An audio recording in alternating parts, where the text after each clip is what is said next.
للعبيد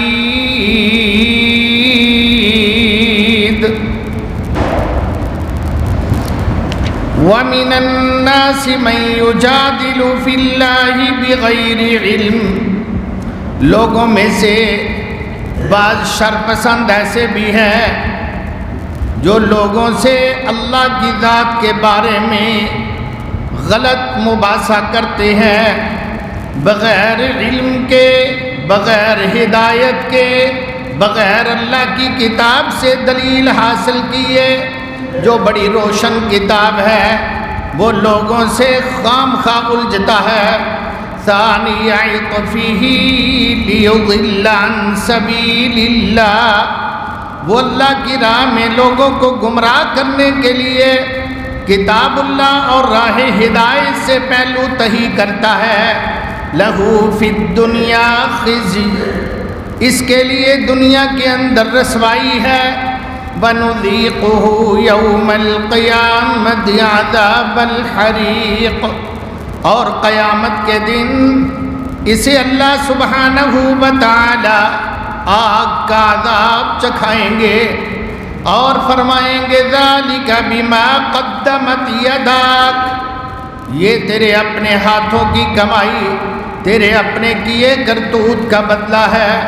وَأَنَّ اللَّهَ لَيْسَ بِظَلَّامٍ لِّلْعَبِيدِ، وگرنہ تو اللہ تعالیٰ اپنے بندوں پر بالکل ظلم کرتے ہی نہیں.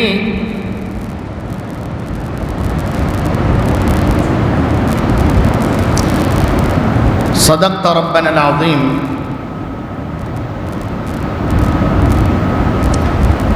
میرے قابل صد احترام بھائیوں، دوستوں، بزرگوں اور معززات و محترمات، دینی ماؤں بہنوں، آج ماہ صفر 1442 ہجری کی 28 تاریخ ہے اور ماہ اکتوبر کی 16 تاریخ کا یہ جمعۃ المبارک ہے. میں نے آپ کے سامنے سورہ الحج 17واں پارہ اور سورت کی 3 آیات بینات، آیت نمبر 8، 9 اور آیت نمبر 10 تلاوت کی ہے. اللہ جل وعلا مالک الملک سے دعا ہے کہ اللہ سبحانہ و تعالی اپنی رحمت اور کرم نوازی سے حق اور سچ سمجھنے، بیان کرنے، عمل کرنے کی ہم سب کو توفیق نصیب فرمائے. آمین ثم آمین. میرے واجب الاحترام بھائیوں اور معززات و محترمات دینی بہنوں، آج میری گزارشات آپ کو اپنے اسلاف، اپنے اکابر جو پوری امت کے بلا کسی شرط کے کہ وہ مسلک کے بڑے ہوں، کسی مذہب کے، کسی فرقے کے، کسی جماعت کے نہیں، بلکہ پوری امت کے بزرگ، پوری امت کے بڑے، پوری امت کے اندر احترام کے لائق لوگ، میں ان سے آپ کا تھوڑا سا تعارف کراؤں گا اپنی گفتگو کے ابتدا میں. اسلاف سلف سے ہے، سلف کہتے ہیں گزرے ہوئے کو. اللہ تعالی نے فرمایا ہے قرآن مجید کے اندر کہ تلک امۃ قد خلت، یہ ایک جماعت تھی، بڑی بزرگ جماعت جو گزر چکی. ان کا اللہ تعالی نے احترام سکھایا ہے۔ اسلاف امت میں سب سے پہلے اصحابہ رضوان اللہ علیہم اجمعین، جنہوں نے نبی اکرم صلی اللہ علیہ وسلم کو بحالت ایمان دیکھا، ایمان لائے، ساتھ دیا، ایک دفعہ دیکھا یا ساری زندگی دیکھتے رہے، ان کو صحابہ کہتے ہیں، اور ان کا خاتمہ شرط ہے کہ ایمان پر ہوا ہو، یعنی وہ فوت ہوئے، دنیا چھوڑی تو ایمان والے تھے۔ ایسے ہی اس کے بعد تابعین ہیں، تابعین انہیں کہتے ہیں جنہوں نے صحابہ کو ایمان کی حالت میں پایا ہو، زیارت کی ہو کسی ایک صحابی کی یا کئی ایک صحابہ کی، ان کو تابعین کہتے ہیں۔ اس کے بعد تبع تابعین آتے ہیں، جنہوں نے ان لوگوں کی زیارت کی ہو ایمان کی حالت میں، جنہوں نے صحابہ کو دیکھا ہو۔ بعد ازاں محدثین کرام آتے ہیں، محدثین بھی اسلاف میں شامل ہیں اور یہ تابعین بھی ہیں، ان میں بھی بڑے بڑے محدث تھے، صحابہ میں بھی بڑے بڑے محدث تھے، تبع تابعین میں تو بہت زیادہ محدثین کی تعداد ہوئی ہے۔ رشد و ہدایت کا یہ لوگ ماخذ ہیں۔ نبی پاک صلی اللہ علیہ وسلم سے علم صحابہ نے لیا، صحابہ سے تابعین ان کے شاگرد بنے، انہوں نے لیا، تابعین سے تبع تابعین نے لیا، محدثین نے لیا۔ تو یہ جو لوگ ہیں، یہ جو سارے قبیل ہیں، یہ کیٹیگریز جو ہیں، یہ رشد و ہدایت والے، منبع چشمہ ہدایت ہیں۔ ان کا احترام کرنا، ان کی بات کو لینا، عقائد ان سے لینا، افکار ان سے حاصل کرنا، اور اپنے دل کی بنجر زمینوں کو قرآن اور حدیث کے بیج سے جناب سرسبز اور شاداب بنانا، یہ بہت زیادہ ضروری ہے کہ اسلاف کا طریقہ اپنایا جائے۔ یہ اہل السنہ، اہل الحدیث ہمیشہ سے اس بات پر متفق رہے، متفق ہیں اور انشاءاللہ متفق رہیں گے۔ فہم سلف ایک اصطلاح چلتی ہے کہ سلف کا فہم کسی بھی آیت کو سمجھنے کے لیے، کسی بھی حدیث کو سمجھنے کے لیے امت کے اندر بہت زیادہ اختلافات ہو گئے، لہذا امت کے مقتدر علماء اور اسلاف محدثین نے یہ شرط لگائی کہ کسی بھی مختلف فی، جس میں اختلاف ہو، مختلف فی آیت یا حدیث یا مسئلہ کو سمجھنا ہو تو سلف کا فہم بہت ضروری ہے، اس کو حاصل کریں، اس کی روشنی میں چلیں، یہ ہمارے لیے اشد ضروری ہے۔ فہم سلف، بھائیو، فہم سلف یعنی جو صحابہ نے اس آیت سے سمجھا، جو اس حدیث سے صحابہ رضوان اللہ علیہم اجمعین نے سمجھا۔ سب سے پہلے نبی پاک کے وہ شاگرد اس لائق ہیں کہ دیکھا جائے انہوں نے اس آیت پر عمل کیسے کیا، انہوں نے اس سے مسئلہ کون سا اخذ کیا، انہوں نے اس کو کس نظر سے، کس زاویہ سے دیکھا، وگرنہ تو بدعات کا ایک دروازہ ہے جو کھلا پھاٹک بلکہ کھلا نظر آ رہا ہے۔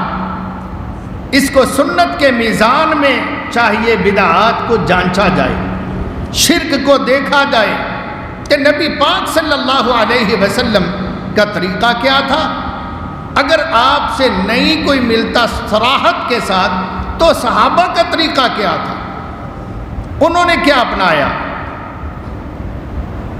انہوں نے کس انداز سے دین کو سمجھا، یا اس کی شرح کر کے اپنے جو شاگرد تھے تابعین انہیں سکھایا، یا تابعین نے اپنے شاگردوں کو کیسے کیا، کیونکہ یہ ایک تواتر کے ساتھ چلتے آ رہے تھے۔ نبی پاک کے سامنے انہوں نے زندگی گزاری، وہ نمونہ تھے رسول اللہ صلی اللہ علیہ وسلم، اور پچھلوں کے لیے صحابہ نمونہ بنے، کیونکہ رسول اللہ صلی اللہ علیہ وسلم نے ان کے عمل پر مہر تصدیق ثبت کی تھی۔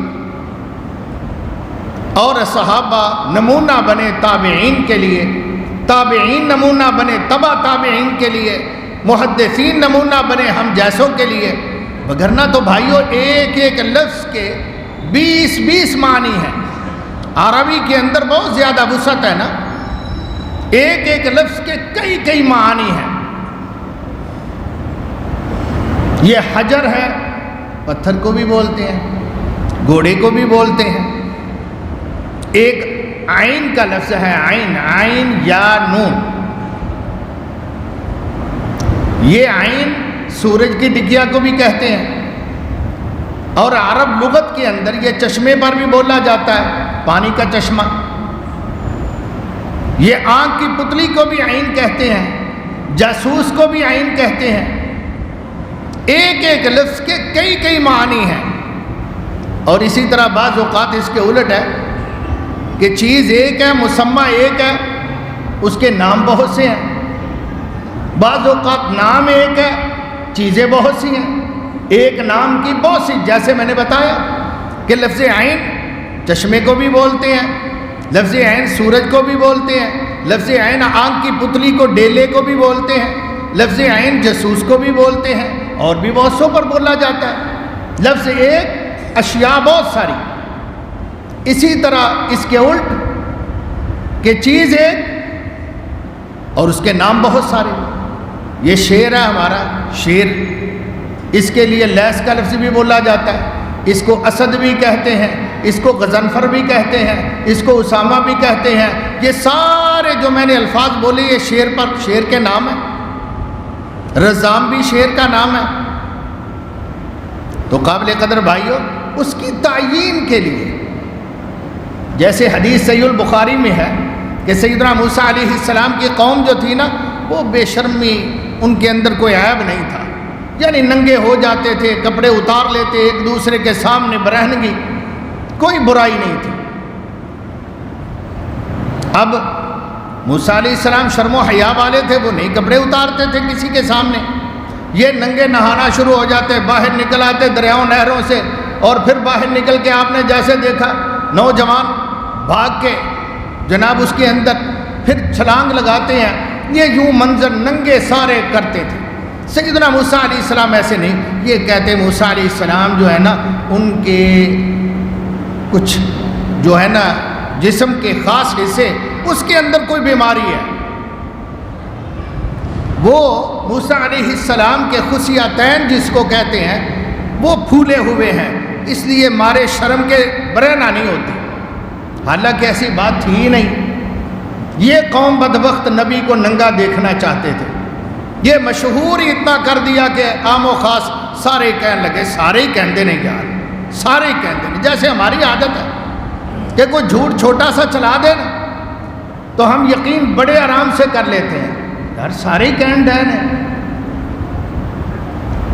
تو ایک دن کے بعد اللہ تعالیٰ نے موسیٰ علیہ السلام کو اس الزام سے بری کرنا چاہا۔ قرآن مجید نے بھی اس کی نشاندہی کی ہے، فرمایا یا ایھا الذین آمنوا لا تکونوا کالذین آذوا موسیٰ فبرأہ اللہ مما قالوا وکان عند اللہ وجیہا۔ ایمان والو، تم اپنے نبی کو اس طرح نہ ستانا جس طرح موسیٰ علیہ السلام کو انہوں نے تکلیف دی، ان کی قوم نے، جناب موسیٰ علیہ السلام کو ان کی قوم نے ستایا، تکلیف دی۔ اللہ نے آخرکار موسیٰ علیہ السلام کو بری کر دیا ان کی بات سے، جو یہ الزام لگاتے تھے اور پروپیگنڈا اور شہرت دی ہوئی تھی اس اپنے جھوٹ کو، اللہ نے اس جھوٹ کو ننگا کر دیا، بری کر دیا۔ ہوا یہ کہ موسیٰ علیہ السلام ایک دن نہا رہے تھے تنہائی میں، وہ آگے چلے جاتے تھے یا ٹائم دیکھتے تھے، جب کوئی نہ ہو تو موسیٰ علیہ السلام نے ایک پتھر پڑا ہوا تھا اس پر اپنے کپڑے اتار کے رکھے اور آپ نہانا شروع ہو گئے سیدنا موسیٰ علیہ السلام، اور اللہ کے پیغمبر نہا کے باہر نکلے، پتھر کی طرف بڑھے کپڑے لینے کے لیے کہ اپنا تہ بدلوں، پتھر آگے چل پڑا، موسیٰ علیہ السلام اس کے پیچھے، پتھر تیز ہو گیا، موسیٰ تیز ہوئے، وہ بھاگنا شروع ہو گیا، موسیٰ بھی بھاگے علیہ السلام، اور کہہ رہے تھے ثوبی حجر ثوبی حجر، یہ بخاری کے الفاظ ہیں، صحیح حدیث، ثوبی حجر، وہ پتھر میرے کپڑے دے بدبخت، میرے کپڑے دے پتھر، حجر۔ اب میں نے کہا پتھر کو بھی کہتے ہیں، اور یہ ہے بھی یہاں یہی حقیقت میں۔ وہ پتھر اللہ چلانے پر قادر ہے، وہ چاہے زمین کو چلا دے، وہ چاہے آسمان کو چلا دے، وہ اللہ تعالیٰ چاہے بندوں کو چلائے، چاہے بندوں کو بٹھا دے، گاڑیاں چلتی چلتی روک دے، سب پر قادر ہے اللہ سبحانہ و تعالیٰ۔ تو اللہ نے وہ پتھر کو چلایا، پتھر گیا آگے، قوم بیٹھی تھی بنو اسرائیل کی، ان کی بیٹھے ہوئے تھے، ایک جم گھٹا مجلس محفل سجی تھی، وہاں جا کے پتھر رک گیا۔ موسیٰ علیہ السلام ننگے تھے، پتھر سے کپڑے اٹھائے، اپنا تہبند فوراً لپیٹا اور اپنا ڈنڈا لے کر، حدیث پاک میں آتا اس کو 2-4 ڈنڈے مارے پتھر پہ۔ بے شرم، تو بھاگ نکلا؟ فرمایا اگر میں وہاں ہوں، رسول اللہ صلی اللہ علیہ وسلم کے الفاظ صحیح البخاری میں، اگر میں وہاں ہوں آج ہوتا تو تم بھی ہوتے تو میں تمہیں دکھاتا یہ پتھر تھا جو موسیٰ علیہ السلام کے کپڑے لے کر بھاگا تھا، اور موسیٰ علیہ السلام نے اس کو جو ڈنڈے مارے تھے اس کی وجہ سے اس پر نشان پڑ گئے تھے، پتھر پر نشان پڑ گئے۔ میں تمہیں دکھا بھی سکتا ہوں اگر وہاں جائیں ہم، اتفاق ہو کبھی تو۔ بڑی واضح بات ہے، وہ پتھر ہے، آپ آج بھی کہہ رہے ہیں اپنی زندگی میں تمہیں دکھا سکتا ہوں۔ مگر ایک مولانا صاحب ہے، حجر پتھر کو بھی کہتے ہیں، حجر گھوڑی کو بھی کہتے ہیں، وہ کہتے ہیں پاگلالی گل، پتھر بھی دوڑیا، پتھر کبھی نہیں بھاگ سکتا، وہ گھوڑی تھی جو گھوڑی پر کپڑے رکھے تھے۔ اب بات یہ ہے کہ اس معنی کو وہ بھی صحیح ہے یہ بھی صحیح ہے، متعین کیسے کیا جائے گا کہ وہ پتھر تھا یا کہ وہ گھوڑی تھی، یہ مسئلہ ہے۔ تو اب بتاؤ کہ اس کے لیے کیا حل ہے؟ ہم نے لغت کی کتاب کھولی، لغت نے دونوں معنی لکھے ہیں کہ حجر کا معنی پتھر بھی ہے، حجر کا معنی گھوڑا بھی ہے۔ ایک مولوی کہتا ہے یہ پتھر تھا، سنگ تھا، دوسرا مولوی کہتا ہے نہیں یہ گھوڑا تھا۔ تو اب فیصلہ کون کرے گا؟ فیصلہ سلف کے فہم سے ہوگا، اصحابہ سے پوچھا جائے گا کہ تمہیں جو نبی پاک صلی اللہ علیہ وسلم نے بتایا، سمجھایا، سبق پڑھایا، یہ حدیث سنائی، آپ صلی اللہ علیہ وسلم نے کیا فرمایا تھا اور تم نے آپ کی مجلس و محفل سے کیا سیکھا اور سمجھا تھا؟ کیا وہ 4 ٹانگوں والا گھوڑا تھا یا کہ ایک پتھر تھا؟ ضرورت پڑی نا سلف کے فہم کی، اس کے بغیر گزارا ہی نہیں ہے۔ تو میرے قابل قدر بھائیوں، انہوں نے بتایا نہیں وہ پتھر تھا، وہ گھوڑا نہیں تھا۔ کیسے جی؟ کیونکہ اس کو سوٹے مارے، موسیٰ علیہ السلام نے ڈنڈے مارے اور اس پر نشان پڑ گئے، ٹوئے چھوٹے چھوٹے پڑ گئے۔ یہ بھی اللہ کی مرضی ہے، پتھر لکڑی سے ٹوٹ جائے، یہ اللہ با اختیار ہے۔ با اختیار ہے یا نہیں؟ یار بولتے نہیں، با اختیار ہے۔ سیدنا موسیٰ علیہ السلام ہی کی بات ہے۔ ایک دفعہ موسیٰ علیہ السلام حدیث پاک میں آتا ہے، اللہ سے عرض کرنے لگے یا رب کریم، سنا ہے کہ پتھر کے اندر بھی ایک کیڑا ہے اور آپ اس کو وہاں پہ بھی روزی دیتے ہیں، وہ تیری تسبیح کرتا ہے۔ فرمایا ہاں، اللہ مجھے دکھا بھلا۔ ایک بند پتھر ہے، کوئی مسام نہیں، کوئی سوراخ نہیں، وہ آکسیجن کہاں سے لیتا ہے، وہ زندہ کیسے ہے اور اس کو روزی کیسے پہنچتی ہے؟ فرمایا موسیٰ اپنی لاٹھی پتھر کو مار۔ وہ پتھر تھا آگے، اس کو موسیٰ علیہ السلام نے اپنی لاٹھی سے مارا، پتھر 2 ٹکڑے ہو گئے۔ ہمارے گینتیوں سے نہیں ٹوٹتے، موسیٰ علیہ السلام کے سوٹے سے ٹوٹ گئے۔ اللہ با اختیار ہے۔ اندر سے کیڑا برآمد ہوا، اس کے منہ کے اندر گھاس تھا سبز، وہ گھاس کا کیڑا تھا، سبز گھاس اس کے منہ میں ہے اور وہ کھا رہا ہے اور تسبیح بول رہا ہے، سبحان اللہ من یرانی ویسمع کلامی ویعلم مکانی۔ تو تسبیحاں پڑھ رہا ہے اللہ تعالی۔ میرا اللہ پاک ہے جو بند پتھر کے اندر مجھے روزی دیتا ہے، میری حالت بھی دیکھتا جانتا ہے، میری تسبیحات بھی سنتا ہے۔ سیدنا موسیٰ علیہ السلام کے کان بھی اللہ نے کھول دیے اور اس کی بولی بھی سمجھا دی، سنا دی۔ اللہ با اختیار ہے۔ تو میرے واجب الاحترام بھائیوں، سلف کا فہم دین کے لیے بہت ضروری ہے، وگرنہ میں اپنے معنی کروں گا، آپ اپنے معنی کریں گے، وہ اپنے معنی بیان کریں گے، ہر ایک تو پھر دین بکھر جائے گا۔ یہ بھی دین ہے، وہ بھی دین ہے، وہ بھی دین ہے، جیسے سارے دین کے نام پر آج ہم دیکھتے ہیں مکاتب فکر ہیں، مذاہب ہیں، فرقے ہیں، جماعتیں ہیں، وہ سارے کے سارے اپنا اپنا دین۔ کوئی نماز پڑھتے ہیں، ہمیں دیکھ لیں نماز پڑھتے ہوئے، کہتے ہیں ابھی کوئی نماز ہے۔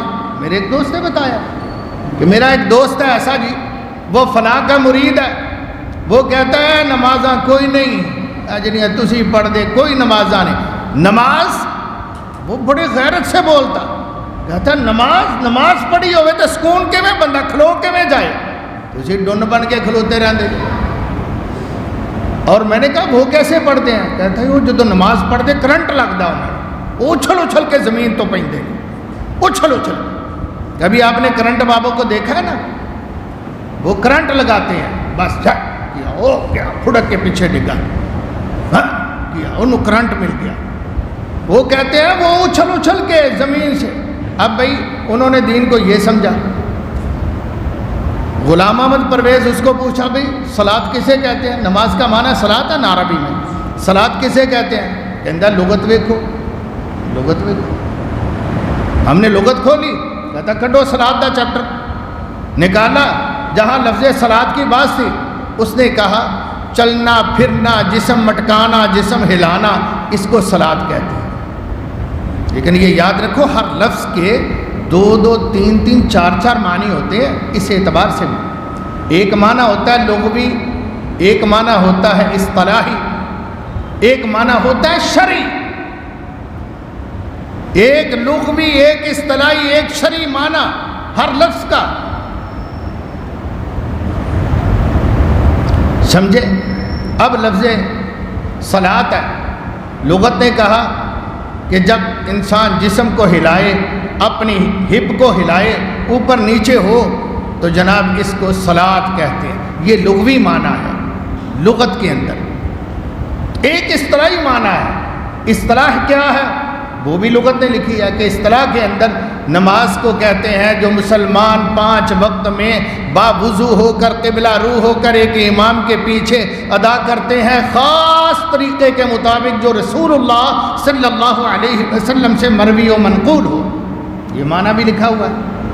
اب بتاؤ کون سا معنی ہم لیں گے؟ بھائی اتفاق نہیں ہو سکتا، کھلار بڑھتا جائے گا، فساد بڑھتا جائے گا، دین بازیچہ اطفال بن جائے گا، ہر کوئی اپنی مرضی کی تشریح کرے گا، ہر کوئی لغت لے کے بغل میں آ جائے گا کہ میں ثابت کرتا ہوں صلاۃ کا معنی کیا ہے۔ حج ہے، حج کا معنی قصد ہے، ارادہ کرنا۔ فمن حج البیت، جو حج کا بیت اللہ کا قصد کرتا ہے۔ اسی طرح تیمم ہے، تیمم کا معنی فتیمموا صعیدا طیبا، مٹی ہے کہ مٹی کا قصد کرو۔ اگر پانی نہیں ملتا تو وضو نہیں کر سکتے تو اس کا بدل تیمم ہے۔ تیمم لغت کھول کے دیکھو، وہ کہتا ہے ارادہ کرنا، مٹی کا ارادہ کرنا۔ ہم نے ارادہ کر لیا وہ مٹی کا ڈھیر ہے، بس میرا تیمم ہو گیا؟ نہیں، حالانکہ لغوی معنی ہے اس کا صرف ارادہ، ارادہ کر لیا وہ سامنے پڑی مٹی ہے، تیمم نہیں ہوگا۔ جیسے ارادہ کر لینے سے وضو نہیں ہوگا، ارادہ کر لینے سے بیاہ نہیں ہوگا، صرف ارادہ ہی کر لیا میری بیگم آ گئی اولاد نہیں ہوگی، کچھ اور بھی کام کرنے ہوتے ہیں نا۔ تو بھائیوں یہ ایک کھلار، میں پنجابی میں بول رہا ہوں لفظ کھلار پڑ جائے گا جو سمیٹا نہیں جا سکتا۔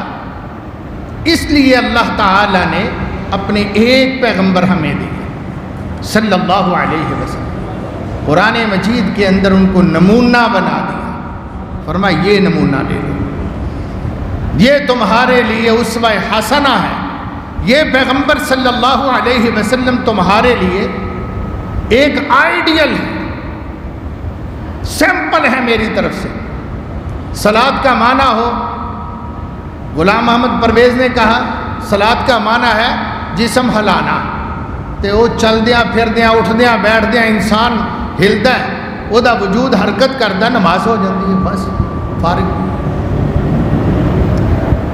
ایک کرسچن کو کہا بھی تم نماز پڑھتے ہو؟ کہتے ہم بھی پڑھتے ہیں۔ کیسے پڑھتے ہو؟ چونکڑی مار کے، نہ ہاتھ بنے نہ وضو کیتا نہ کچھ چونکڑی مار کے تے انگلی دا اشارہ اکھ تے متھے تے کچھ بول کے پنجابی دے اندر کہتا ہے ہماری تو یہ نماز ہے، ہم گرجے میں جا کے پڑھیں یہی نماز ہے، گھر میں پڑھیں یہی نماز ہے۔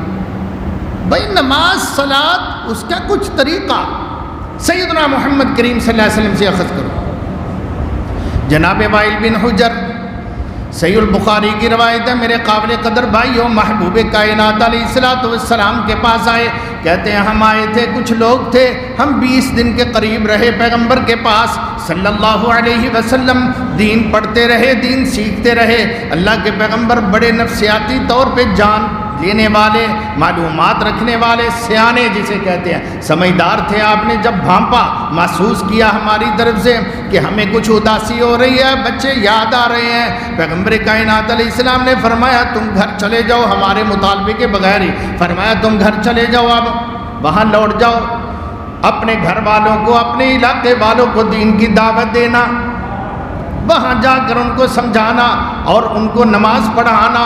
زیادہ ہو وہ ایک بندہ اذان کہے، ایک جو علم والا زیادہ ہے وہ نماز پڑھائے۔ فرمایا نماز کیسے پڑھنی ہے؟ صلو کما رأیتمونی اصلی، جیسے مجھے نماز پڑھتے ہوئے دیکھ رہے ہو ایسے تم نے نماز پڑھنی ہے۔ محبوب کائنات علیہ السلام نے یہ 5 مرتبہ حدیث آتی ہے صحیح البخاری کے اندر، صلو کما رأیتمونی اصلی، جیسے مجھے نماز پڑھتے ہوئے دیکھ رہے ہو ایسے تم نے نماز پڑھنی ہے۔ یہ نہیں کہ غلام احمد پرویز سے پوچھ لینا، وہ کہے گا اٹھتے بیٹھتے جسم ہلتا حرکت کرتا نماز بچ ہی ہو گئی، نہ کسی دوسرے سے پوچھنا، وہ کہے گا صلاۃ کا معنی اللہم صلی علی محمد، یہ صلاۃ ہے، صلاۃ پڑھو رسول اللہ پر، صلاۃ آل بیت پر صلاۃ، یہ لفظ تو آپ سنتے ہیں نا اہل تشیع سے، صلاۃ پڑھو صلاۃ۔ تو وہ کیا کرتے ہیں صلاۃ؟ بھئی کیسے پڑھے؟ وہ کہتے ہیں اللہم صلی علی محمد وآل محمد، یہ صلاۃ ہے۔ وہ کہتا ہے یہ اوپر نیچے، یہ وضو، یہ کھڑے ہونا، یہ سجدہ، یہ رکوع، یہ قیام، اس کی کیا حیثیت ہے؟ صلاۃ یہی اللہم صلی علی محمد وآل محمد۔ ہماری نماز ہو جائے گی؟ نہیں، پیغمبر سے لیا۔ وہی وائل بن حجر اللہ کی قسم بیان کرتے ہیں، میں اللہ کے پیغمبر علیہ السلام کو نوٹ کرتا رہا، آپ کی نماز کو نوٹ کرتا رہا، نبی کے صحابہ کی نماز کو نوٹ کرتا رہا۔ میں نے نماز سیکھی ہے، صحابہ رفع الیدین کرتے تھے، صحیح البخاری دیگر کتب احادیث، وہ جب قیام کرتے، آغاز میں دونوں ہاتھوں کو کندھوں کے برابر یا کانوں کی لو کے برابر اٹھاتے، قبلہ رو کرتے اور اپنے ہاتھوں کو دائیں کو بائیں کے اوپر، بخاری کے الفاظ ہیں، باندھ لیا کرتے تھے۔ پھر جب وَإِذَا رَكَعَ، جب رکوع کرتے، اللہ کے پیغمبر کے صحاب نبی پاک صلی اللہ علیہ وسلم رکوع میں جاتے ہوئے رفع الیدین کرتے۔ وَإِذَا رَفَعَ رَأْسَهُ مِنَ الرُّكُوعِ، جب رکوع سے سر اٹھاتے اللہ کے محبوب پیغمبر تب بھی رفع الیدین کرتے تھے۔ یہ انہوں نے نماز نوٹ کی پیغمبر کائنات علیہ السلام کی۔ آپ نمونہ ہیں، آپ اسوہ ہیں۔ ہر گامے ساجے سے پوچھو، ہر ایرے وغیرہ سے پوچھو تو وہ تو آپ کا ذہن بگاڑ دے گا، بیڑا غرق کر دے گا، آپ کو گمراہی کے دلدل میں جا کے دھنسا دے گا، غرق کر دے گا۔ صرف محمد رسول اللہ صلی اللہ علیہ وسلم وہ نمونہ ہے، ان کا نمونہ، ان کا طریقہ، ان کا اسوہ ہمارے لیے بہترین آئیڈیل شخصیت ہے آپ صلی اللہ علیہ وسلم، کیونکہ اللہ نے کہا آسمان کے نیچے زمین کے اوپر اللہ نے کسی کی اطاعت کرنے کی، کسی کی ہر بات ماننے کی نہیں ہمیں حکم دیا، نہیں اجازت دی، سوائے محمد رسول اللہ صلی اللہ علیہ وسلم کے۔ امام مالک رحمۃ اللہ تعالی علیہ مسجد نبوی کے اندر حدیث پڑھایا کرتے تھے، حدیث کے استاد، مسلسل حدیث کا ساری زندگی وہاں درس دیا، بہت سارے ہزاروں لوگ آپ کے شاگرد شاگرد تھے، بیک وقت سینکڑوں لوگ حدیث پڑھا کرتے تھے۔ امام صاحب اپنے شاگردوں کو واعظ کرتے ہوئے فرمایا کرتے تھے، لوگوں کسی کی بھی ہر بات ماننا ہم پر فرض نہیں ہے، ہر شخص کی بات کو لیا بھی جا سکتا ہے، اس کو چھوڑا بھی جا سکتا ہے، اس کو چھوڑنے سے ہر شخص کی بات کو چھوڑا جا سکتا ہے، چھوڑنے سے ہم کافر نہیں ہوں گے، سوائے اس محمد قبر مبارک روضہ رسول صلی اللہ علیہ وسلم کی طرف اشارہ کر کے کہتے ہیں، سوائے اس قبر والے کے ان کی ہر بات ماننا فرض ہے، ہر ان کا طریقہ لینا ہمارے لیے واجب ہے۔ اللہ تعالیٰ نے انہیں ہمارے لیے نمونہ بنایا ہے، ان کے سوا کسی کی ہر بات ماننا فرض نہیں ہے۔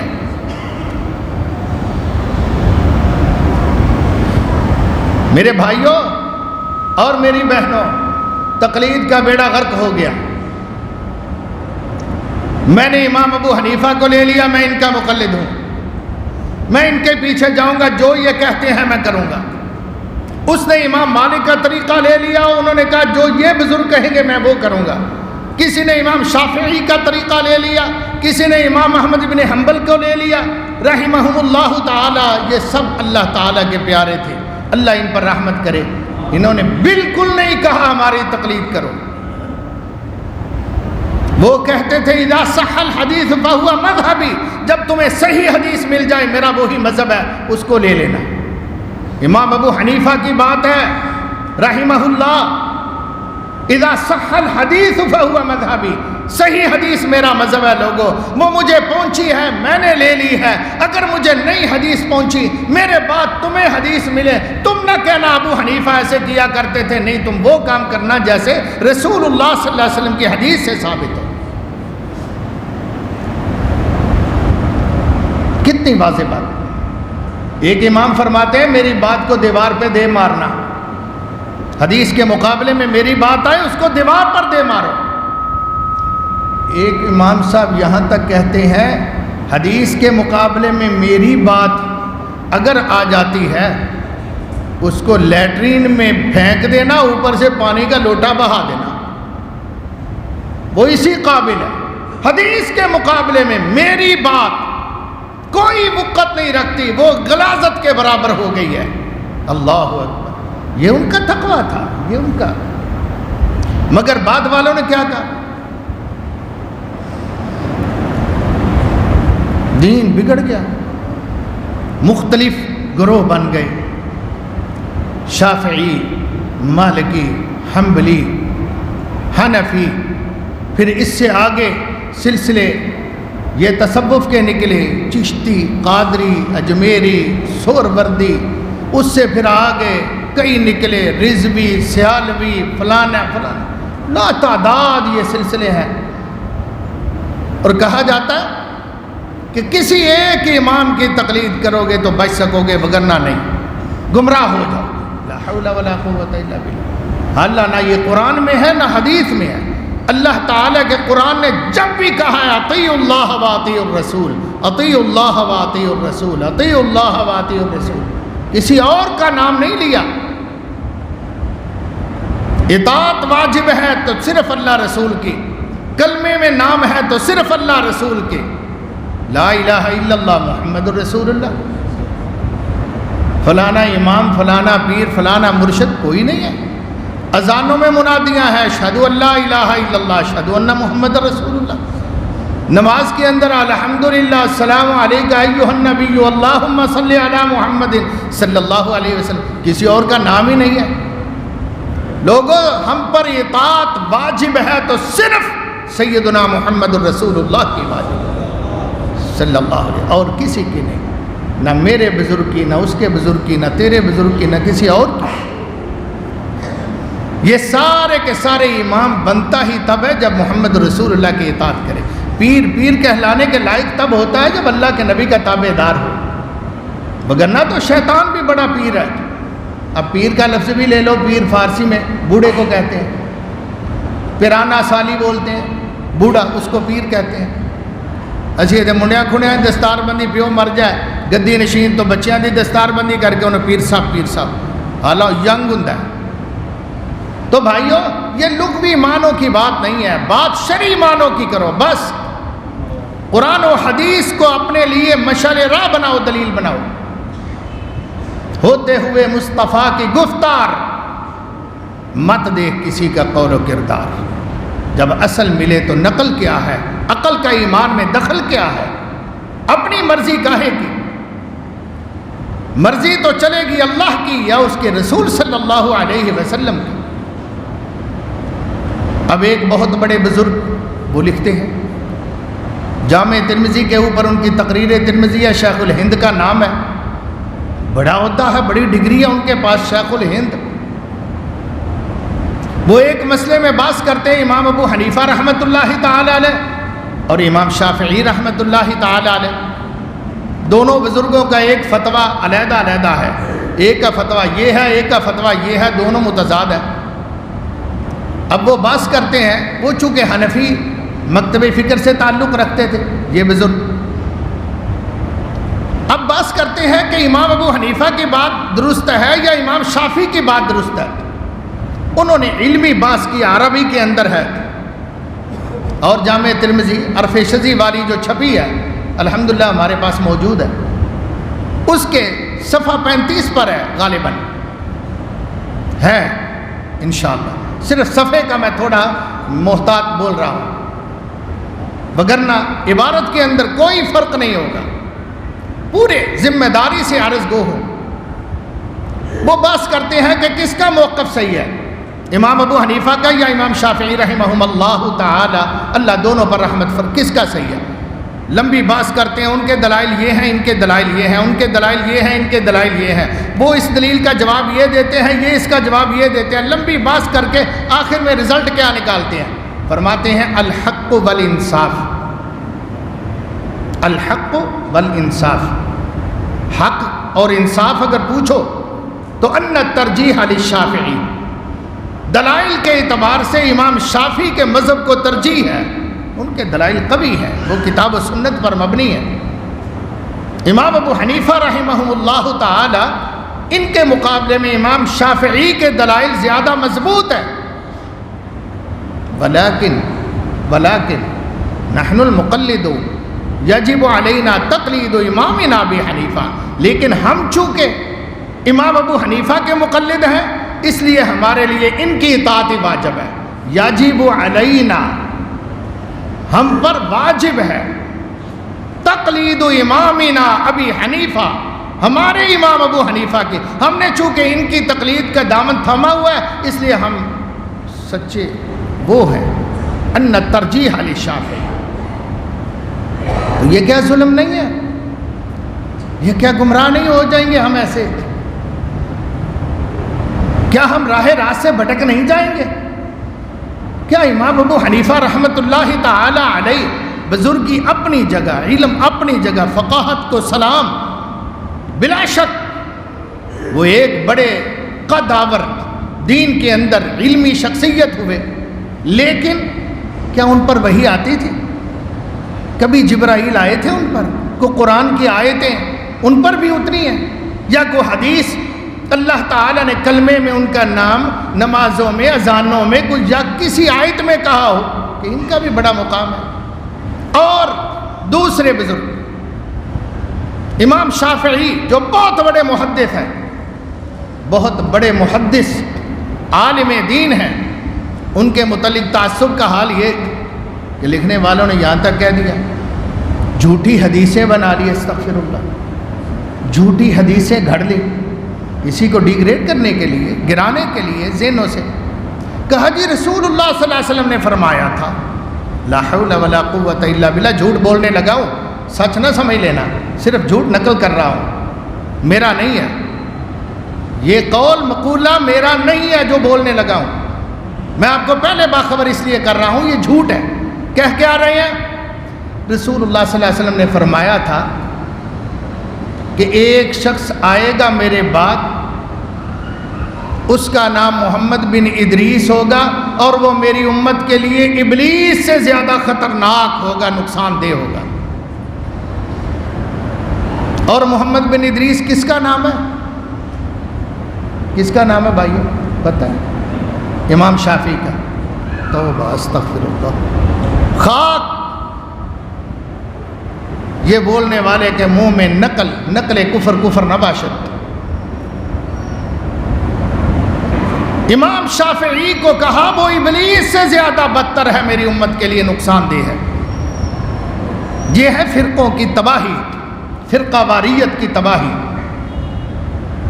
کہ اپنے امام کو اٹھانا دوسرے کے بزرگ کو، جس کو بزرگ تو یہ ساری امت کے ہیں الحمدللہ، جو کسی بھی امام کی توہین کرے، کسی ولی کی توہین، کسی صحابی کی، کسی تابعی کی، کسی محدث کی توہین کرے، وہ اپنا بیڑا غرق کر رہا ہے۔ وہ قبر میں آگ جلانے کا انتظام کر لیا اس نے۔ لیکن ایک کی طرف نسبت کر کے دوسرے کو اتنا توہین امیز لہجے میں، انداز میں رکھنا، سبحانک ھذا بہتان عظیم۔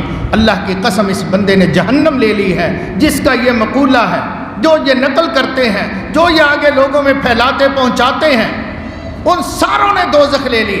کیوں دوزخ لے لی؟ ایک تو بہت بڑے محدث عالم دین پر بہتان باندھا، اس کے بارے میں ذہن خراب کیا لوگوں کا۔ ایک سیدنا محمد رسول اللہ پر جھوٹ بولا۔ سب سے بڑا گناہ یہ ہے کہ آپ کی طرف حدیث کی نسبت کر دی جو آپ علیہ الصلوۃ والسلام نے قطعاً کہا ہی نہیں ہے، آپ کو اس کی خبر ہی نہیں ہے۔ صحیح البخاری میں ہے، من کذب علی متعمدا فلیتبوأ مقعدہ من النار۔ جو شخص جان بوجھ کر جھوٹ بولے گا، میری طرف جھوٹ کی نسبت کرے گا کہ محمد رسول اللہ نے کہا ہے، اللہ کہ میں نے نہیں کہا ہوگا، اس کو کہہ دینا اپنا ٹھکانہ جہنم میں سوچ لے۔ کیونکہ نبی پر جھوٹ بولنا تو دین بنانے والی بات ہے نا۔ سادہ لو انسان تو اس کو حدیث سمجھ لیں گے، اور جس نے اس کو حدیث سمجھ لیا، جس نے اس کو سمجھا دیا، یہ کلمہ پڑھا دیا، تحفہ دے دیا، پاپ کا، گناہ کا، جھوٹ کا، سمجھنے والا بولا تھا، اس نے سمجھا یہ حدیث ہے، اس نے بھی دین سمجھ لیا۔ اور دین تو صرف کتاب و سنت کا نام ہے بھائی، کسی کے قول و قیل اور جھوٹوں کے پلندوں کا نام دین نہیں ہے۔ مبالغہ یہاں تک آگے چلا گیا، کہنے لگے کہ عیسیٰ علیہ السلام آئیں گے۔ ہاں جی، عیسیٰ علیہ السلام نے آنا ہے، قرب قیامت تشریف لائیں گے، عیسیٰ علیہ السلام تشریف لائیں گے۔ اچھا، پھر کہا جی جب وہ تشریف لائیں گے نا تو وہ امام ابو حنیفہ رحمۃ اللہ علیہ کی فقہ جو ہے نا، فقہ حنفی کی کتابیں وہ لیں گے اور پورے دنیا میں اس کو نافذ کر دیں گے۔ سبحانک ھذا بہتان عظیم، یہ بھی اتنا بڑا بہتان ہے، اتنا بڑا الزام ہے، اتنا بڑا جھوٹ ہے، جیسے کوئی بھیڑ کو کہہ دے کہ یہ اونٹ ہے، اتنا بڑا جھوٹ ہے۔ استغفر اللہ۔ میرے واجب الاحترام بھائیوں، یہ ساری خرابی اصل پھر آتے ہیں، آنا کہاں ہوگا دین لینے کے لیے؟ محمد رسول اللہ کے پاس۔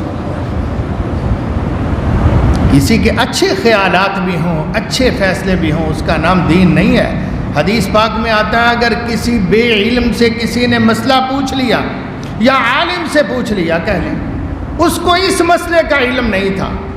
کیوں بھئی؟ سارے عالم دین حافظ قرآن ہوتے ہیں، ان کو ہر آیت ازبر ہوتی ہے، یہ تو حافظوں کو بھی نہیں ہوتی ہر وقت، کبھی حافظ بھی بھول جاتے ہیں۔ آپ نے دیکھا ہے تراویحوں میں، نمازوں میں، نماز پڑھانے والا حافظ، اس کو سورت اچھی بلی یاد تھی، آج اٹک گیا ہے، بھول گیا۔ یہ تو ہر بندہ بھول جاتا ہے، اور امکان ہے ہر مسئلے کا پتہ کسی ایک شخصیت کو ہو، یہ ہو ہی نہیں سکتا۔ یہ عقیدے کی باتیں ہیں جو میں عرض کر رہا ہوں آج۔ سیدنا ابو بکر صدیق رضی اللہ تعالی عنہ کے پاس سب سے بڑے کون ہیں امت میں بھائی؟ سیدنا ابو بکر صدیق۔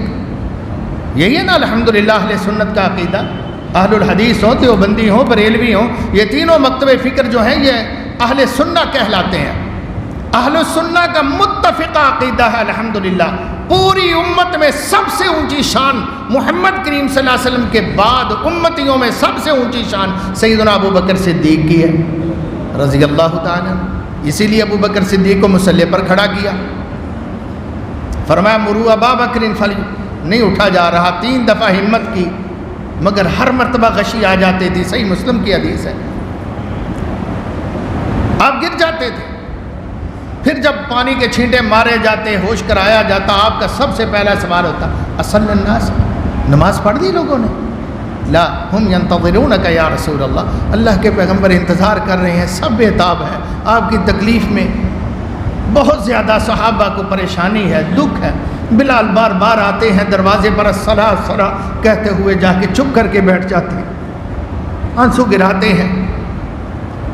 پھر تھوڑی دیر کے بعد اللہ کے پیغمبر انتظار ہو رہا ہے، 3 مرتبہ آپ نے غسل فرمایا، ہمت کی اٹھنے کی، نہ ہمت پا سکے، ہر مرتبہ اغمی علیہ، مسلم شریف کی حدیث ہے، غشی آتی آپ گر جاتے۔ تیسری مرتبہ جب ہمت ہاری، پھر فرمایا مرو ابا بکر فلیصلی بالناس، ابو بکر کو کہو لوگوں کو نماز پڑھائیں، ابو بکر کو کہو۔ سیدہ عائشہ نے کہا، سیدہ حفصہ نے کہا، بخاری شریف بھری پڑی ہے متعدد احادیث کو، 20 حدیث ہیں ایک کتاب کے اندر۔ یا رسول اللہ، ابو بکر رقیق القلب ہے، نرم دل ہے، جب آپ کا مصلی خالی دیکھیں گے ان سے پڑھا نہیں جائے گا، وہ تلاوت نہیں کر پائیں گے، وہ تو سسکیاں بھرنا شروع ہو جائیں گے، لوگوں کی نماز بھی خراب ہوگی، ابو بکر بھی شاید کھڑا نہ ہو سکیں، اس صدمے اور غم سے ان سے نہیں پڑھا۔ آپ عمر کو کہہ دیں، وہ ذرا بہادر ہے، ہمت والے ہیں، حوصلہ زیادہ ہے، عمر کو کہہ دیں۔ آپ نے فرمایا مرو ابا بکر، نہیں ابو بکر کو کہو۔ پھر ادھر سے آواز آئی، یا رسول اللہ پھر کیے، عمر کو کہہ دیو۔ ہاں، فرمایا مرو ابا بکر فلیصلی، یا رسول اللہ کو نماز نہیں پڑھائی جائے گی، رضی اللہ عنہم اجمعین، اللہ سب صحابہ پر رحمت۔ یا رسول اللہ، عمر فرمایا تم انتن لصواحب یوسف، یوسف علیہ السلام والی عورتوں کی کس کب میرے ساتھ نہ معاملہ کرو، جیسے ان کے دل میں کچھ تھا کرتی کچھ تھی، وہ جو چلاکیاں تھیں نا وہ مجھے نہ دکھاؤ۔ مرو ابا بکر، ابو بکر کو کہو نماز پڑھائیں۔ کتنا مقام ہے عمر رضی اللہ تعالی عنہ کا، کہا جا رہا ہے بار بار، مگر آپ ڈانٹ کر فرمایا غصے سے۔ اچھا آگے کیا ہوا سنیے، آ کے پیغام پہنچ گیا، ابو بکر رسول اللہ صلی اللہ علیہ وسلم فرما رہے ہیں نماز آپ پڑھاؤ۔ سیدنا ابو بکر رضی اللہ تعالیٰ عنہ عمر بیٹھے، ان کو کیا پتا کہ گھر کے اندر کیا پہلے باس ہو چکی ہے یہ۔ عمر آپ نماز پڑھاؤ، اللہ کے نبی کا پیغام آیا ہے، مجھے کہہ رہے ہیں نہیں آپ پڑھاؤ۔ سیدنا عمر مصلی پہ کھڑے ہو گئے، ایک مولوی نہیں دوسرا، جیسے ہمارا یہ نماز بزرگ پڑھائیں، وہ نہیں، چلو اس کو کہہ دے قاری صاحب تسی پڑھا دو، وہ آگے ہو گئے۔ حدیث پاک میں ہے مستدرک للحاکم کے اندر کہ سیدنا عمر بلند صوت تھے، آواز ان کی بھاری اور اونچی تھی۔ سیدنا عمر فاروق رضی اللہ عنہ جب کہا نا اللہ اکبر، رسول اللہ صلی اللہ علیہ وسلم کا ایسے ہی گھر تھا جیسے یہ کھڑکیاں کی دوسری جانب، کھڑکی کھلی ہوئی، عمر کی آواز سنی، نبی پاک صلی اللہ علیہ وسلم وہاں سے اپنی چارپائی سے پھر بولے، فرمایا یا اب اللہ وَيَا أَبَا الْمُؤْمِنُونَ، یا اب اللہ وَيَا أَبَا الْمُؤْمِنُونَ، اللہ بھی نہیں مانتے، مومن بھی نہیں مانتے، اللہ کا رسول بھی نہیں مانتا، مرو ابا بکر فلیصلی بالناس، ابو بکر کو کہو نماز پڑھائے، ابو بکر کو کہو رضی اللہ عنہ۔ سیدنا عمر جب میسج ملا، آواز آئی عمر پیچھے آ جاؤ، ابو بکر کو حکم ہو رہا ہے، دوران نماز سیدنا عمر فاروق رضی اللہ تعالی عنہ مصلی چھوڑ کر پیچھے آئے، ابو بکر صدیق کو پکڑ کے آگے کھڑا کیا۔ یہ مقام ہے، فرضی نماز توڑوا دی رسول اللہ صلی اللہ علیہ وسلم نے، فرمایا عمر نہیں ابو بکر کو کہا گیا ہے۔ کتنی شان، کتنا مقام، پوری امت کا امام، سمجھ آیا مقام؟ اب لوگ اس کو کہیں کہ ابو بکر کافر ہے، استغفر اللہ، تو گدھے کا پیشاب نہ اس کے منہ میں کیا جائے، اتنی بڑی گستاخی۔ نبی پاک نے جس کو پوری امت کا امام بنایا اور اپنی نگرانی میں، غالباً حدیث میں آتا ہے 17 نمازیں رسول اللہ صلی اللہ علیہ وسلم کے بیماری کے دنوں میں سیدنا ابو بکر صدیق نے نمازیں پڑھائی۔ پھر رسول اللہ صلی اللہ علیہ وسلم جب ابو بکر نماز پڑھا رہے ہیں نا، یہ بھی سن لو، مزے کی بات ہے، نبی پاک صلی اللہ علیہ وسلم بخاری شریف میں ہے، الحمدللہ ہمارے طلباء بیٹھے ہوئے ہیں بخاری کے، انہوں نے تازہ ہی پڑھی ہے، کلاس جو بخاری کی چل رہی ہے انہی حدیثوں پر چل رہی ہے۔ نبی پاک نے کھڑکی کا ذرا پردہ اٹھایا، دیکھا صحابہ صف بستہ کھڑے ہیں، ابو بکر آگے امام ہے۔ سبحان اللہ، نبی پاک پہلے ہنسے، مسکرائے، پھر دانت نظر آئے رسول اللہ صلی اللہ علیہ وسلم کے، یعنی آپ منہ مبارک کھول کر ہنسے۔ صحابہ جو ادھر تھے ان کی جناب جب نظریں پڑی، کئی دن کے بعد نبی کائنات علیہ السلام جو دیدار کے لیے جناب بھوکے تھے، نبی پاک کے دیدار کے لیے ترسے ہوئے تھے، انہوں نے جب دیکھا تو حدیث پاک میں آتا ہے صحابہ کی نمازیں قریب تھا کہ ٹوٹ جائے، نبی پاک کے دیدار کے لیے کہ چھوڑ کے کھڑکی کی طرح لبک پڑے۔ پیارے پیغمبر صلی اللہ علیہ وسلم نے پردہ ڈال دیا اور اشارے سے فرمایا نماز پڑھو، نماز مکمل کرو۔ نبی پاک نے خود دیکھا کھڑکی سے پردہ اٹھا کے کہ ابو بکر کی قیادت میں، ابو بکر کی امامت میں پوری امت متفق ہے، الحمدللہ۔ اور آپ ہنسے، خوشی کا اظہار کیا۔ اور تیسرا دن ہوا، تھوڑا سا طبیعت میں افاقہ پایا، محبوب کائنات علیہ السلام دو صحابہ کے کندھوں کا سہارا لے کر مسجد میں آئے، آہستہ آہستہ۔ ابو بکر رضی اللہ عنہ نماز شروع کر چکے تھے،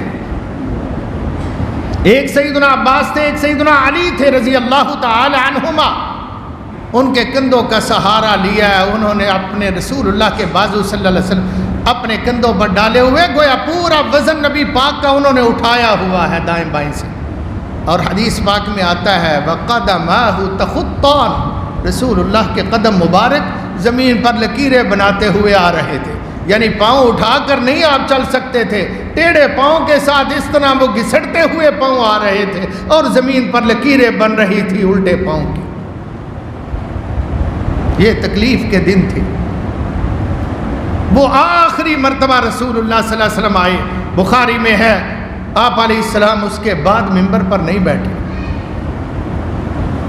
آئے، لوگوں نے دیکھا نماز آغاز ہو چکا ہے، لوگوں نے کوئی سبحان اللہ کہا، کسی نے اپنے رانوں پر ہاتھ مارے، کیونکہ حدیث میں ابو بکر رضی اللہ تعالی بڑے ہی للہیت والے تھے، جب نماز پڑھتے تھے پورے منہمک ہو کر نماز پڑھتے تھے، ادھر ادھر خیال ہی نہیں آتا تھا، چھوٹی موٹی کھڑک کھڑک ان کو نہیں سنائی، وہ اللہ کی طرف رجوع، پورا دھیان نماز میں۔ جب نہیں ابو بکر کو پتہ چل رہا تو پچھلے لوگوں نے کہا ہے ابو بکر کو پیچھے آنا چاہیے، لوگوں نے اپنی رانوں پر حدیث میں آتا ہے ہاتھ بھی مارے، کھڑک کیا کسی طرح سمجھے۔ جب بہت زیادہ شور سا سنا، سیدنا ابوبکر صدیق رضی اللہ عنہ نے تھوڑا سا ترچھی نظر سے دیکھا محبوب کائنات کو آتے ہوئے، ابو بکر پیچھے ہٹ گئے۔ رسول اللہ صلی اللہ علیہ وسلم نے کندھے پہ ہاتھ رکھ کے فرمایا نہیں تو اپنی جگہ پر رہ، یہیں پہ رہ۔ ابو بکر حکم مان کر پھر اپنی جگہ مصلی پر آ گئے۔ نبی پاک صلی اللہ علیہ وسلم سیدنا ابو بکر صدیق کے بائیں جانب بیٹھ گئے، بخاری شریف ساری یہ حدیث، بائیں جانب بیٹھ گئے۔ نبی پاک صلی اللہ، امام کا کہاں ہوتا ہے؟ دو بندے ہوں تو بائیں جانب ہوتا ہے، مقتدی دائیں جانب امام کے اور امام مقتدی کے بائیں جانب۔ گویا نبی پاک صلی اللہ علیہ وسلم امام تھے، ابو بکر صدیق رسول اللہ کی اقتدا کر رہے تھے صلی اللہ علیہ وسلم، اور پوری امت ابو بکر کی اقتدا کر رہی تھی۔ وہ اونچی آواز میں تکبیرات بولتے تھے جیسے مکبر بولتا ہے۔ کیا ہوا؟ کیا ثابت ہوا؟ ثابت یہ ہوا رسول اللہ نے اپنی صدارت کے اندر یہ نماز پڑھوائی، آپ آ کے ابو بکر کو ساتھ کھڑا کر کے، تاکہ کل آنے والے وقت میں خبردار کو ابو بکر رضی اللہ تعالی عنہ کی خلافت یا ان کی امامت کی طرف انگشت نمائی نہ کرے، کوئی اعتراض نہ اٹھائے۔ میں آپ پاس بیٹھ کر کہتا ہوں ابو بکر تمہارا امام ہے رضی اللہ تعالی عنہ۔ کتنا بڑا مقام ہے، یہ بھی عقیدہ ہے، میں فضائل ہی نہیں صرف سنا رہا، بلا شک فضائل بھی ہیں، مگر عقیدہ ہے۔ جو ابو بکر رضی اللہ عنہ کو پہلا خلیفہ، پہلا امام امت، پوری امت کا امام نہیں مانتا وہ مسلمان نہیں ہو سکتا۔ جس کو نبی کھڑا کرے، میں اس کی شان اور مقام کا اندازہ آپ کو دلانا چاہتا ہوں، احساس کتنی شان ہے ابو بکر کی۔ مگر ایک بڑھیا آئی، آگے کہتی ہے ابو بکر رضی اللہ تعالیٰ عنہ، میں دادی نانی ہوں، میرا بیٹا مر گیا ہے، مجھے بھی کچھ حصہ ملے گا اس کی جائیداد سے، یا اس کے بیوی بچے ہی لیں گے؟ سیدنا ابو بکر صدیق کہنے لگے میں کچھ اگر اور ایڈ کر لوں اجازت ہو تو تھوڑا سا۔ نبی پاک کے پاس صحیح حدیث ہے، ایک بڑھیا ہے، آگے کیا کہتی ہے، یا رسول اللہ صلی اللہ علیہ وسلم مجھے مسئلہ بتائیے۔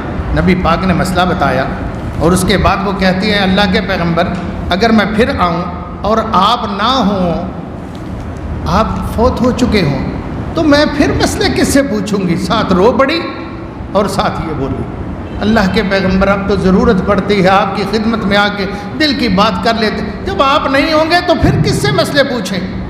محبوب کائنات علیہ الصلوۃ والسلام نے فرمایا پھر ابو بکر کے پاس آنا، ابو بکر نہ ہوئے تو عمر کے پاس آنا، دونوں کا نام لیا، تیسرے کا نام نہیں لیا، حدیث پاک ہے۔ اب ایک بڑھیا آ رہی ہے جو میں آپ سے واقعہ پہلے سنا رہا ہوں، نبی پاک نے خود فرمایا مسئلہ اس سے پوچھنا، میرے بعد ابو بکر سے پوچھنا، اول نمبر اس کا نام لیا۔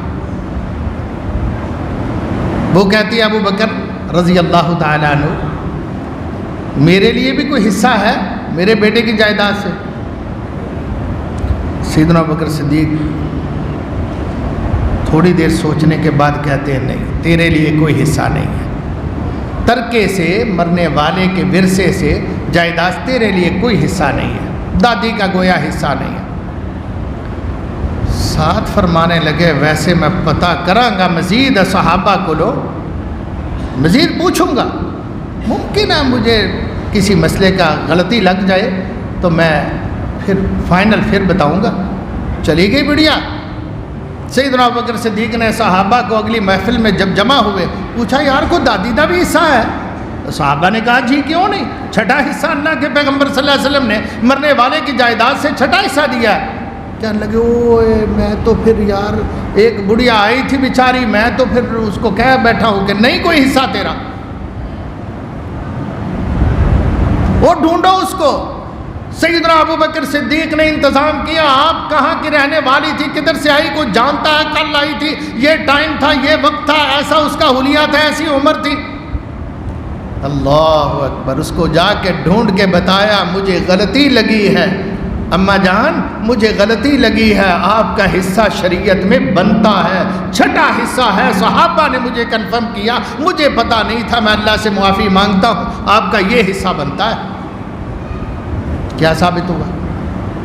ثابت یہ ہوا بھائیو کہ ابو بکر صدیق جس کے میں فضائل 10 منٹ بیان کر رہا ہوں، 10 منٹ سے ہر مسئلے کا ان کو بھی پتہ نہیں، ہو سکتا ہے کہ ہر مسئلے کا پتہ ابو بکر کو بھی نہ ہو، اور یہ صحیح بات ہے۔ عمر فاروق رضی اللہ تعالیٰ عنہ 3 دفعہ دستک دیے صحابی کے نہ جواب آیا، واپس سیدنا عمر کے دروازے پر صحابی نے دستک دی، جواب نہ آیا، گھر سے واپس چلے گئے۔ سیدنا عمر کام کر رہے تھے، فارغ ہو کر باہر نکلے، دروازہ کھولا تو وہ ایک شخص جا رہا ہے، باقی کو بندہ کھڑا نظر، اس کو آواز دیو فلاں، واپس پلٹے، آپ نے دستک دی تھی، بیل دی تھی؟ جی میں نے دروازہ کھٹکھٹایا تھا۔ یہ فرمایا یار انتظار کر لیں گے، میں ذرا کام میں مصروف تھا، مجھے آتے ہوئے کوئی منٹ لگ گیا، تو آپ تو اتنی جلدی واپس پلٹ گئے۔ وہ کہتے ہیں یار امیر المومنین، اصل بات یہ کہ اللہ کے نبی کی حدیث ہے کہ 3 دفعہ دروازہ کھٹکھٹاؤ، اگر جواب نہ آئے تو واپس آ جاؤ، چگی پا کے بہ نہ جاؤ۔ تو یہ کہاں سے آپ نے حدیث نکال لیا؟ میں نے تو آج تک نہیں سنی کسی سے، نہ نبی پاک سے، نہ ابو بکر سے، نہ صحابہ سے، تو نے کہاں سے؟ امیر المومنین یہ حدیث ہے، میں نے سنی ہے رسول اللہ صلی اللہ علیہ وسلم سے۔ فرمانے لگے گواہ پیش کر ورنہ میں درے ماروں گا تجھے۔ خیال یہ تھا کہ نبی کی طرف کو غلط بات منسوب نہ کرے۔ خیر دونوں صحابی مسجد میں آئے، سیدنا عمر فاروق بھی، وہ بھی آگے کہنے لگے یار سیدنا عمر نے مجھے دھمکی ایسی دے دی، امیر کسی کو اس حدیث کا پتہ ہے؟ وہ کتنے لوگ بیٹھے ہوئے تھے، کہتے ہاں ہم نے خود رسول اللہ سے سنی، یہ صحیح حدیث ہے، عمر کو نہیں پتہ؟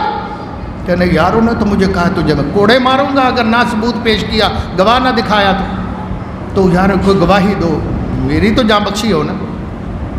ابو سعید خدری کہنے لگے سب سے چھوٹا صحابی جو ہے نا نوجوان، وہ اٹھ کے گواہی دے گا آن دے عمر نے۔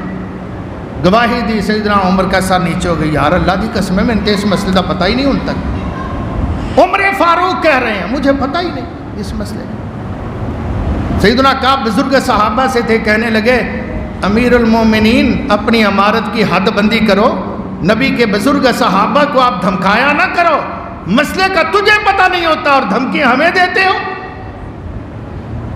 سیدنا عمر مارے ندامت کے سر نیچے کرتے ہوئے کہتے ہیں اللہ کی قسم میں کسی نبی کے صحابی کی توہین نہیں چاہتا، نہ کسی صحابی کو جناب تذلیل چاہتا ہوں، میں صرف نبی کے دین کی حفاظت چاہتا تھا کہ ہر کوئی اٹھ کے ایرا وغیرہ کو بات اچھی بنا کے یہ نہ کہے کہ یہ رسول اللہ کا فرمان ہے، یہ نعت کا یہ دروازہ بند کیا جائے۔ بھائیو جب ایسی بات ہے کہ ابو بکر و عمر جیسے بزرگوں کو ایک مسئلے کا نہیں پتہ، اور ہو سکتا ہے کہ نہ پتہ ہو، کیونکہ ہر وقت سائے کی طرح نبی پاک کے پاس تو کوئی بھی نہیں رہتا تھا، کبھی حاضر ہوتے تھے، کبھی دنیا کے کام میں، گھر میں، کبھی آرام میں، گھریلو زندگی رسول اللہ کی ازواج امہات المومنین نے محفوظ کی، باہر صحابہ نے محفوظ کی، کچھ علم اس کو، کچھ اس کو، کچھ اس کو۔ اسی لیے تو ساری حدیثیں ابو ہریرہ سے نہیں ہیں، یا ساری حدیثیں ابن عمر سے نہیں ہیں، یا ساری عمر بن عاص سے نہیں ہیں، یا ساری کسی دوسرے تیسرے صحابی سے نہیں ہے، کوئی وہ بیان کرتا ہے، کوئی حدیث وہ بیان کر رہا ہے، ساری مل کے دین بنتا ہے اور کتابیں مرتب ہو کر ہمارے لیے اللہ کی رحمت ہوتی ہے۔ جب صحابہ اس مقام پر نہیں ہے کہ ان کو ہر بات کا پتہ ہو، تو بھائیو امام کس طرح ایک بزرگ جو 100 سال 200 سال بعد آیا ہے وہ کیسے ہو سکتا ہے جس نے نبی پاک کو دیکھا بھی نہیں، کہ اس نے ہر بات ہی جان لی ہو دین کی، ہر بات ہی محفوظ کر لی ہو دین کی، اور ہم اس کے پیچھے چلے جائیں، اس کی تقلید شروع کر دیں؟ یہ کیسے ہو سکتا ہے؟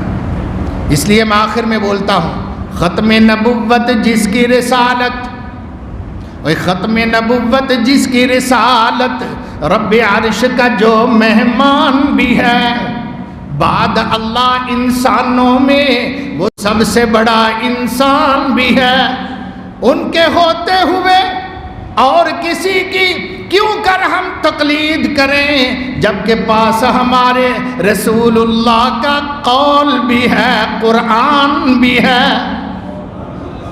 اللہ پاک سے دعا ہے کہ اللہ سبحانہ و تعالی اپنی بارگاہ میں ہمارا کہا سنا قبول فرمائے اور ہمیں عقیدوں میں پختگی نصیب فرمائے۔ وآخر